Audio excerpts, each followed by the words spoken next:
मेरे पिताजी की सुबह की सैर। जहाँ तक मुझे याद है, मेरे पिताजी जैनुलाब्दीन का दिन सुबह 4 बजे से पहले ही आरंभ हो जाता था। वे घर में सबसे पहले उठते थे। सुबह की रोशनी से पहले वे नमाज पढ़ लेते थे। उसके बाद सुबह नारियल के बगीचों में लंबी सैर पर निकल जाते। हम छोटे से शहर रामेश्वरम में रहते हैं, जो कि तमिलनाडु में एक छोटा सा द्वीप है। भारत के दक्षिणी तट पर स्थित होने के कारण यहाँ सुबह जल्दी हो जाती है और हमारा दिन सूर्योदय, सूर्यास्त तथा समुद्र की लहरों के साथ आगे बढ़ता है। समुद्र की मधुर आवाज हमारी जिंदगी का हिस्सा बन चुकी है। समुद्र में उठने वाले तूफान अक्सर मानसून के 3 महीनों में आते रहते हैं और हम इस उथल पुथल के आदी हो जाते हैं। हम अपने पुराने पैतृक बड़े घर में रहते थे। 19वीं शताब्दी में यह चूना पत्थर व ईंटों से बनाया गया था। बेशक इस घर में आधुनिक ऐशो आराम के साधन ना उपलब्ध हों, परंतु हमारा घर प्रेम भाव से परिपूर्ण था। मेरे पिताजी का नाव बनाने का कारोबार था। इसके अलावा घर से 4 किलोमीटर दूर हमारे नारियल के बाग थे। यह मेरे पिताजी का रोज का रास्ता था। उनके घूमने का एक निश्चित मार्ग था। वे उस मार्ग से भटकते नहीं थे। सबसे पहले वे मस्जिद वाली गली से निकलते थे, जहां हमारा घर था। यह एक छोटी सी जगह थी जहां कुछ मुस्लिम परिवार रहते थे। यह इलाका शिव मंदिर के नजदीक था, जिसके कारण हमारा शहर सदियों से जाना जाता है। उसके बाद वह तंग गलियों से मुख्य मार्ग पर निकलते हुए नारियल के बागानों से घूमते हुए आखिरकार अपने खेतों तक पहुंच जाते थे। आज मैं कल्पना करता हूं कि इन शांत रास्तों से गुजरते हुए उनके दिमाग में सुबह निकलने से पहले ही सारे परिवार की विभिन्न जरूरतें होती थीं। हमारा एक बड़ा परिवार था। मुझे अंदाजा है कि उनके दिमाग में भी इन जरूरतों के कारण दबाव बना रहता होगा। लेकिन सुबह के इन घंटों में मैं सोचता हूँ, वे शांत समुद्र की आवाज को महसूस करते थे। इसी तरह से सूर्य के निकलने से पहले सुनाई देने वाली पक्षियों की चहचहाहट सुनते थे। वे पंछी भी मेरे पिताजी की तरह सुबह सुबह दिन निकलने से पहले ही जाग जाते थे। शायद मेरे पिता अपनी प्रार्थना को खुद ही शांत भाव से सुनते थे। सुबह के वातावरण में लंबी सैर पर निकलते हुए ताजे दिमाग से उन आवश्यकताओं के बारे में विचार करते होंगे। मैंने उनसे कभी इस बारे में नहीं पूछा कि सुबह के शांत वातावरण में वे क्या सोचते हैं। वैसे भी एक जवान बेटे के पास अपने पिता के बारे में यह सब सोचने का समय नहीं होता कि उनके दिमाग में क्या विचार घूम रहा है। लेकिन इस बात से मैं आश्वस्त हूँ कि सुबह की लंबी सैर से उनके व्यक्तित्व में शांत भाव बस गया था, जो अनजान लोगों के लिए भी वैसे ही बना रहता था। मेरे पिता बहुत पढ़े लिखे नहीं थे। उन्होंने जिंदगी में कोई बहुत ज्यादा धन दौलत नहीं कमाई थी। हाँ, वे एक अच्छे इंसान जरूर थे। उनके व्यवहार में सज्जनता देखी जा सकती थी। जहाँ तक मैं जानता हूँ, हमारी मस्जिद एक केंद्र बिंदु थी। मेरे पिता से मुसीबत के समय हर कोई सलाह लेता था। लोगों का मानना था कि उनका संबंध खुद से जुड़ा हुआ था। मुझे याद है कि मैं उनके साथ मस्जिद में नमाज के लिए जाता था। वे नहीं चाहते थे कि हम कभी भी इस नियम को तोड़ें और अपनी इस जिम्मेदारी से अलग हों। नमाज के बाद जब हम मुख्य मार्ग पर आते थे, लोगों का झुंड उनसे बात करने के लिए उत्सुक रहता था, ताकि वे अपनी समस्याओं को उनसे बांट सकें। वे सब आदमी व औरतें ना जाने उनमें ऐसा क्या आकर्षण देखते थे। वे ना तो कोई ज्ञानी या उपदेशक थे, ना ही कोई अध्यापक थे। वे केवल साधारण मनुष्य मात्र थे, जो धर्म में विश्वास रखते थे तथा धर्म के नियमों से जुड़े हुए थे। ना जाने वह क्या उन सब लोगों को देते थे। मैं अब सोचता हूँ कि उनकी तकलीफों को ध्यान से सुनने से ही उन लोगों को विश्वास हो जाता था कि वे उनके साथ हैं और उनका मन शांत हो जाता था। वे उन लोगों के लिए दुआ करते थे। कई लोग उन्हें पानी का कटोरा देते थे। वे उस कटोरे में अपनी उंगलियों के ऊपरी भाग को छुआकर दुआ करते थे। इसके बाद वह पानी उस बीमार आदमी को दे दिया जाता था। बाद में वह आदमी ठीक होकर अपने परिजन के साथ शुक्रिया अदा करने आता था। मैं नहीं जानता कि वे ऐसा क्यों करते थे। ना जाने कहां से उन्हें यह शांत भाव व सज्जनता प्राप्त हुई थी, जिसके कारण वे अपनी व्यस्त दिनचर्या के बावजूद सबकी मदद करने आगे आते थे, उन्हें आराम देते थे, उनके लिए दुआ करते थे। वे एक नेक इंसान थे, जो नाव के कारोबार से जुड़े हुए थे। उनके साथ भी जीवन की कई परेशानियां थीं तथा जीना आसान नहीं था। इस ऐतिहासिक शिव मंदिर के छोटे से शहर में, जो कि मुख्य शहर से पूरी तरह से कटा हुआ था, अपनी जरूरतों को मुश्किल से पूरा कर रहे थे। मुझे याद नहीं आता कि उन्होंने अपने जीवन में किसी भी इंसान से जो मदद के लिए आया था, उससे बात करने को मना किया हो। यकीनन बिना किसी शक के ये कहा जा सकता है कि वे पूरी तरह से आत्मिक ज्ञान से भरपूर थे और उनका सीधा संबंध खुदा से था।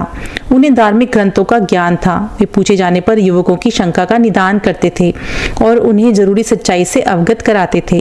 जब मैं उनसे प्रश्न पूछता वे जवाब देने से झिझकते नहीं थे, हमेशा जवाब देते थे तथा सरल भाषा में शंका का निदान करते थे।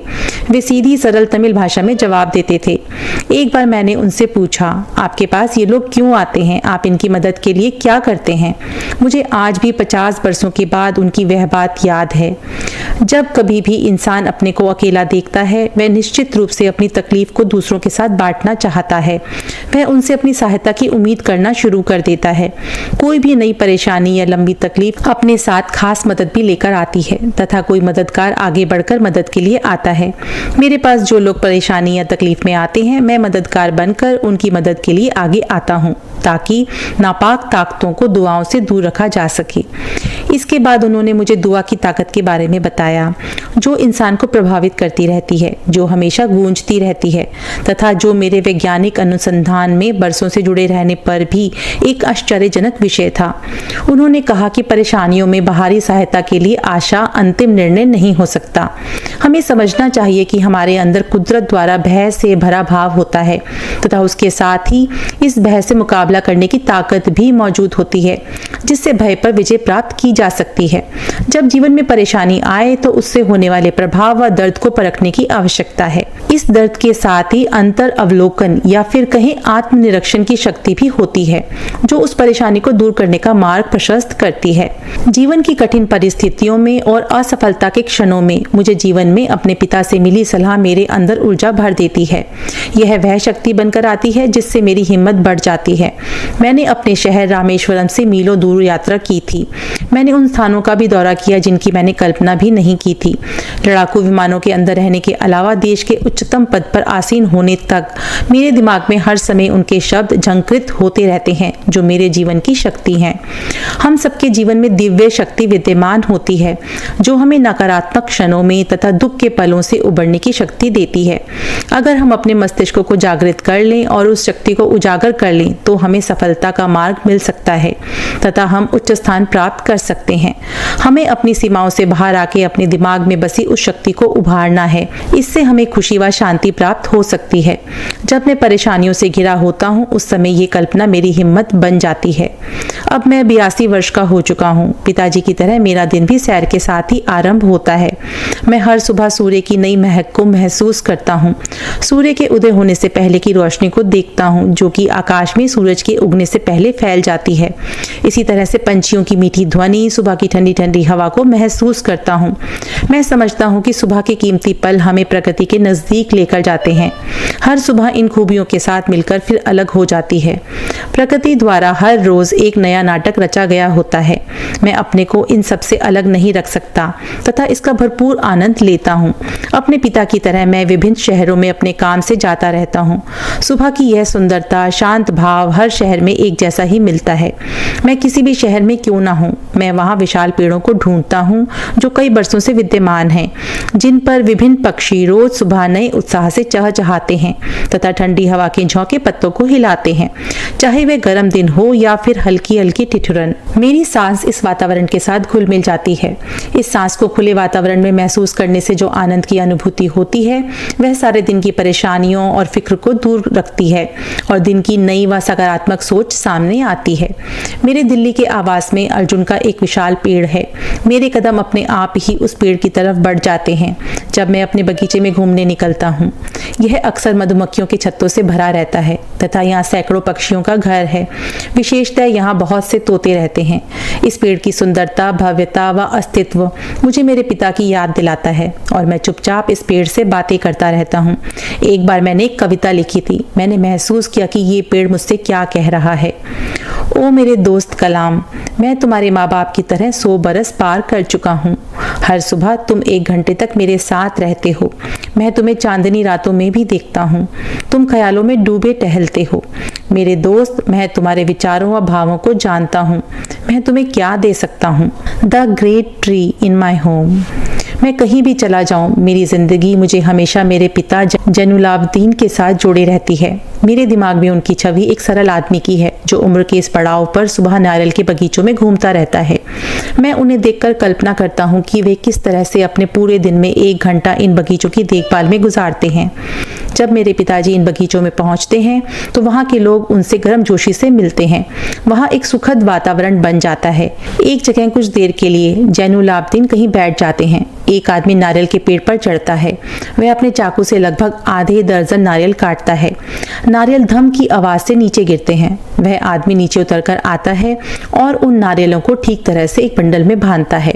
अब 2 आदमी कुछ देर तक बातचीत करते हैं। अक्सर इन पेड़ों के बारे में बात करते हैं। वे आकाश की तरफ नजर उठाकर बारिश के बारे में बात करते हैं और खाद तथा खेती की धरती के बारे में बात करते हैं। आखिरकार जैनुलाब्दीन अपने नारियल के बंडलों को उठाते हैं तथा अलविदा कहकर अपने घर की ओर आगे बढ़ जाते हैं। वे रास्ते में कुछ नारियल अपने जान पहचान वालों को दे देते हैं और कुछ अपने पड़ोसियों को देते हैं। बाकी के नारियलों को वो मेरी माँ को कड़ी और चटनी में डालने के लिए दे देते हैं। मेरे दिमाग में अभी भी वे पल जीवित हैं जब मैं नीचे बैठकर अपनी माँ के हाथों का बना हुआ स्वादिष्ट भोजन खाता था। एक पत्तल में मेरी माँ चटनी परोस देती थी जिसका स्वाद आज भी मेरी स्मृति के साथ जुड़ा हुआ है। उस चटनी का स्वाद मुझे आज भी नहीं भूलता। उस स्वाद को मैं आज भी महसूस करता हूँ क्योंकि उसमें मेरे माता पिता की यादें बसी हुई थी। उसमें उनकी कड़ी मेहनत व दुलार की खुशबू थी।